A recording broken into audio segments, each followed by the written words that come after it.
क्या तुम चाहते हो लोग तुम्हारी एक बार पर भी मान जाए? क्या तुम चाहते हो जब तुम कुछ बोलो तो लोग चुपचाप सिर हिलाए और वही कर दे जो तुम कहते हो? अगर हाँ तो ये वीडियो सिर्फ तुम्हारे लिए। इस वीडियो के बाद तुम समझोगे कन्विंस करने की डार्क साइकोलॉजी क्या है, कैसे काम करती है, किस तरह से बिना सोचे लोग तुम्हारे पीछे आने लगते हैं। पहला, लोग उसी चीज के पीछे भागते हैं जो उन्हें पूरी तरह नहीं मिल रही होती। ये वही स्कैर्सिटी प्रिंसिपल है जो मास मीडिया, ब्रांड, रिलेशनशिप सब में काम करता है। अगर तुम किसी से चाहना चाहते हो तो उसे तुरंत सब कुछ दे दो, वो तुम्हें आम समझ लेगा। पर तुम उसे अगर थोड़ा सा रोको, थोड़ा सा अनिश्चित रखो तो उसके अंदर लालसा पैदा हो जाए और वो तुम्हारे पीछे जाने लगेगा। कैसे करें? हमेशा मिलो, पर इतनी बार नहीं कि वो आदत बन जाए। कभी मिलो तो उसे पहले से बेहतर महसूस कराओ और कभी गुम हो जाओ ताकि उसे उस कमी की फीलिंग मिलती रहे। याद रखो, ज्यादा देने से डिमांड खत्म हो जाती है। दूसरा, कंसिस्टेंसी और कमिटमेंट का ट्रिक। इंसान उन लोगों का अनुसरण करते हैं जो पहले छोटे छोटे कमिटमेंट लेते हैं। अगर तुम किसी से बड़ी चीज मंगवाना चाहते हो तो पहले उससे छोटी छोटी चीजें करवाओ, एक छोटी सहमति और धीरे धीरे बढ़ाओ। ये साइकोलॉजी का ऐसा नियम है कि एक बार जब किसी ने छोटी सी सहमति दे दी, वो बड़ी सहमति देने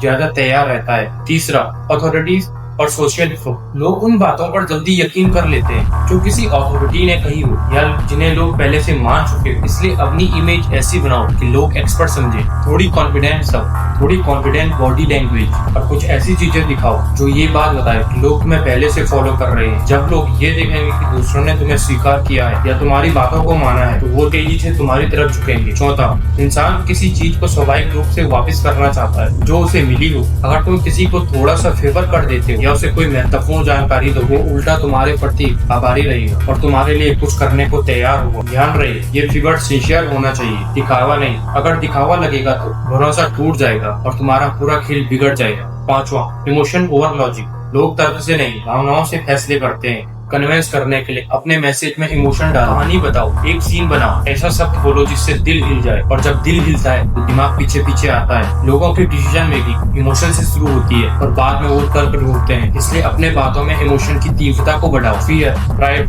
गिल्ट, इन्हें सूक्ष्म यूज से यूज करो। पर एक बार फिर अलर्ट, एक्सट्रीम गिल्ट या डर देना अनएथिकल है, लिमिट में रहकर करो। छठवां, स्टोरी टेलिंग। मतलब की बातें और सुपर फैक्ट्स काम नहीं करते। लोग उन बातों को याद रखते हैं जिनके साथ उनकी एक कहानी जुड़ी हो। इसलिए अपने प्रपोजल, अपने अनुरोध या अपने मैसेज को कहानी के रूप में पेश करो, जैसा कि तुम अपनी ऑडियंस को एक दिलचस्प फिल्म दिखा रहे हो। कहानी में डिटेल्स डालो, कैसा फील हुआ, क्या स्मॉल था, कैसा रिएक्शन था। जब लोग खुद को उस कहानी के अंदर इमेजिन कर पाएंगे वो तुम्हारी बात पर आसानी से सहमत हो जाएंगे। याद रखो, कन्विंस करने की कला कोई जादू नहीं है, ये एक साइकोलॉजी है। स्कैर्सिटी, कंसिस्टेंसी, अथॉरिटीज, इमोशन, इन सब का सही मिश्रण तुम्हें एक ऐसा इंसान बना सकता है लोग तुम्हारे कहने पर ध्यान दे, तुम्हारे साथ समय बिताना चाहे और तुम्हारी बातों को हाँ में बदल दे। पर सबसे जरूरी बात ये है कि ये पावर तुम्हारे हाथ में सुरक्षित और एथिकली होनी चाहिए। अच्छे काम के लिए इसका उपयोग करो, लोगों की मदद करने के लिए, प्रेरित करने के लिए, पॉजिटिव इन्फ्लुएंस डालने के लिए। वीडियो पसंद आए हो तो लाइक और शेयर कर देना। नीचे कमेंट में बताना कौन सा टिप्स तुम्हें सबसे दिलचस्प लगा। मिलते हैं अगले वीडियो से।